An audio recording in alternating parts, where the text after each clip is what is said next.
Hey guys, Mike here from Movie Nation. Today I will show you an adventure, sci-fi film from 2009, titled Land of the Lost. Spoilers ahead.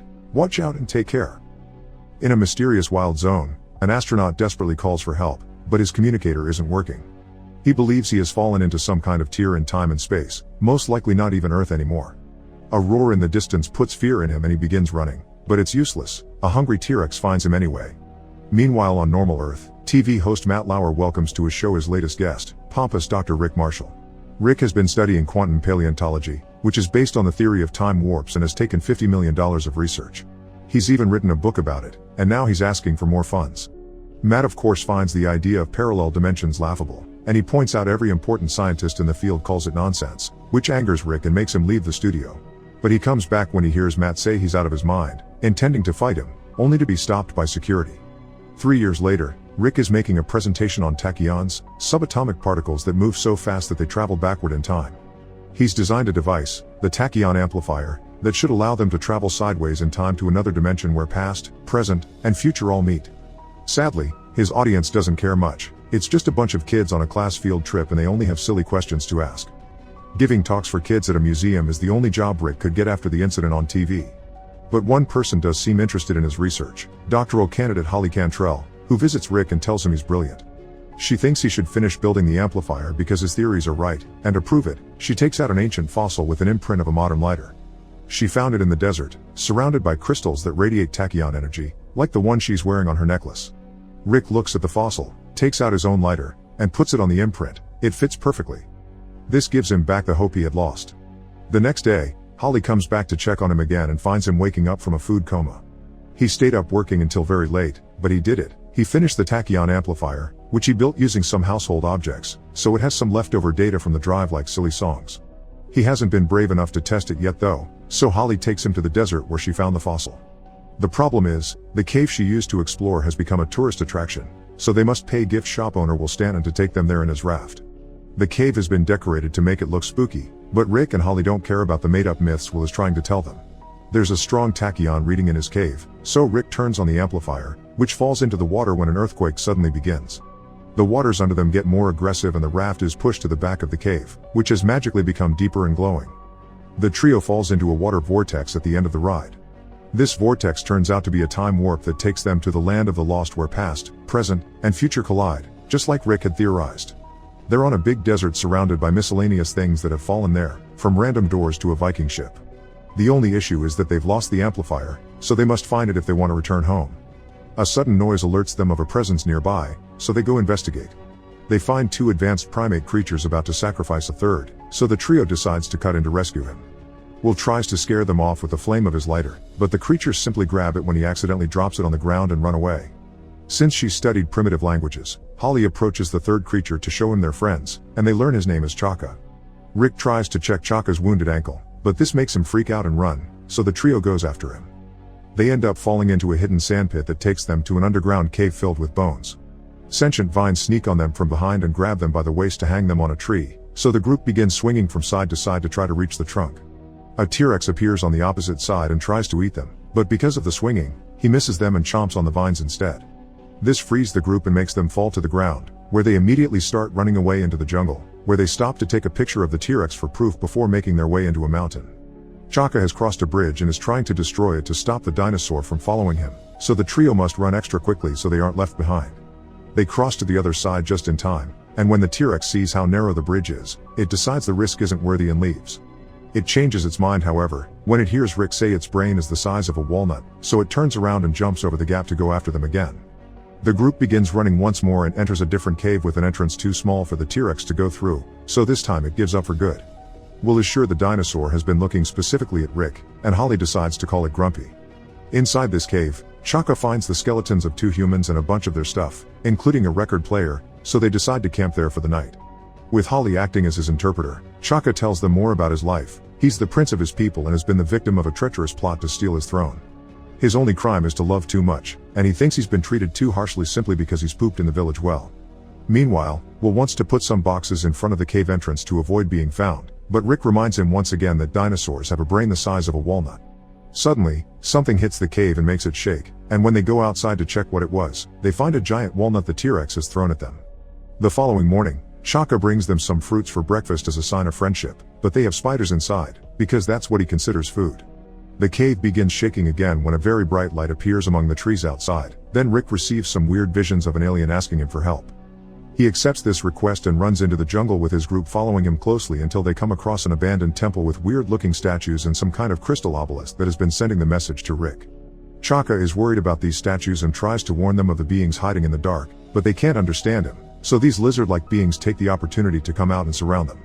Holly takes off her belt in an attempt to use it as a weapon, and that gives Rick an idea. He uses the belt buckle to reflect sunlight on the statues and then the obelisk, opening a portal. They enter, but the beings can't. This portal takes them to a pocket dimension where the alien from Rick's vision, Enoch, hides.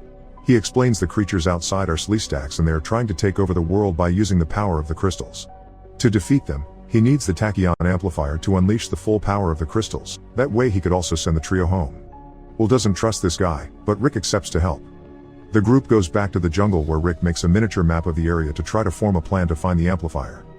The first step is using dinosaur urine he's gathered overnight to cover up their human scent. Rick showers himself with it twice, but his friends refuse to do it too. The plan turns out to be pointless though, because Chaka shows up then and asks them to follow him to some clues he's found. They return to the desert to an area that Holly images to be the entry point because it's filled with random things, including their raft. When an ice cream truck falls from another time wrap, a bunch of dinosaurs shows up to feed on the ice cream man, including Grumpy and his girlfriend, who are a very territorial species. This means they smell the urine and decide to go after the group.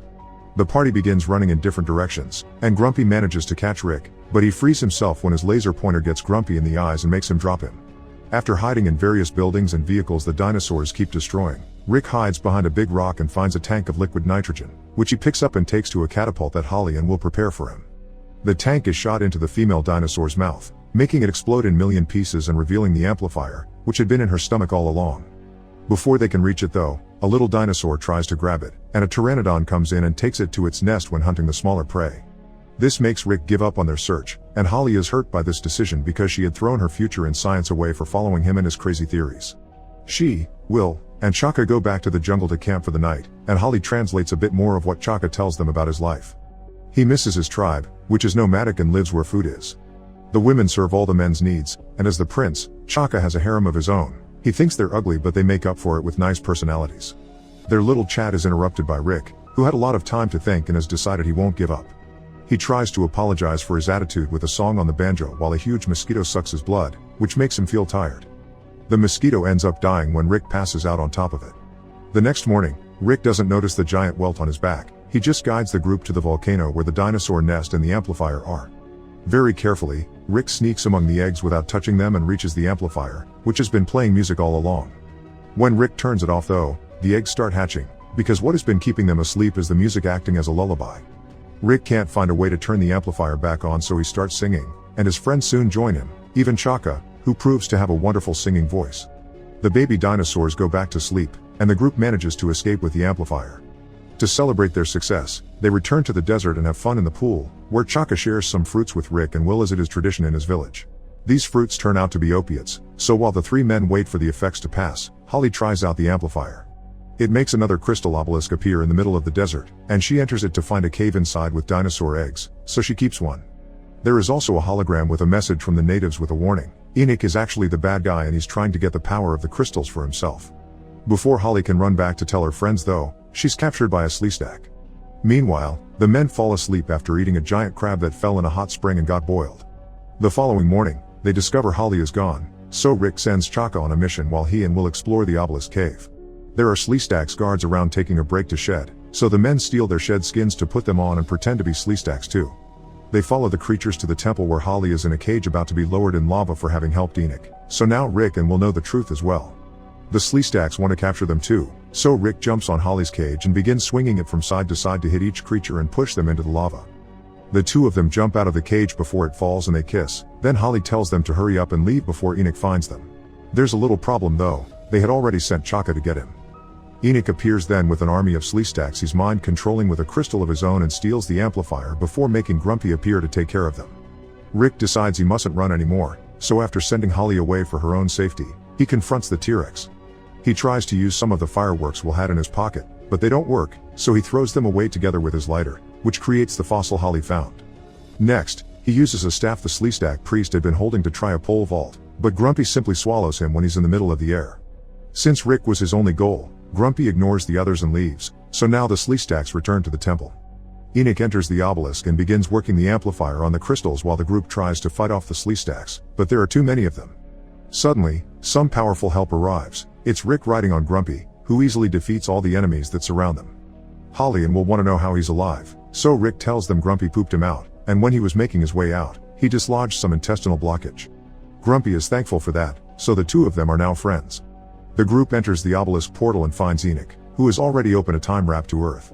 Rick jumps on him and wrestles him on the ground, but when Will tries to help, he tilts the crystal tray and makes one fall, shattering it. This causes the door to close, so Rick thinks quickly and grabs Holly's crystal necklace to replace the one that broke. The door opens again, so Rick and Holly rush towards it to escape, but Enoch grabs Will and prevents him from doing the same. With the help of Chaka, Will pulls a wrestling move and captures Enoch before telling his friends to leave without him. He barely had a life back on Earth, so he is staying here with Chaka and starting over. Holly and Rick enter the portal and return to Earth, right at the entrance of the tourist cave in the desert. Meanwhile, Chaka takes Will with him to meet his tribe, where the women he called ugly are actually very human-like, so Will is happy to befriend them. A year later, Rick appears on TV again to rub his success on Matt Lauer's face. He shows everyone a dinosaur egg Holly brought with her, and promotes his new book that has been titled after Matt, which causes him to jump on him to punch him. After the show is over, the egg hatches while resting on the table, and reveals it's not from a dinosaur. There is a baby Sleestak inside.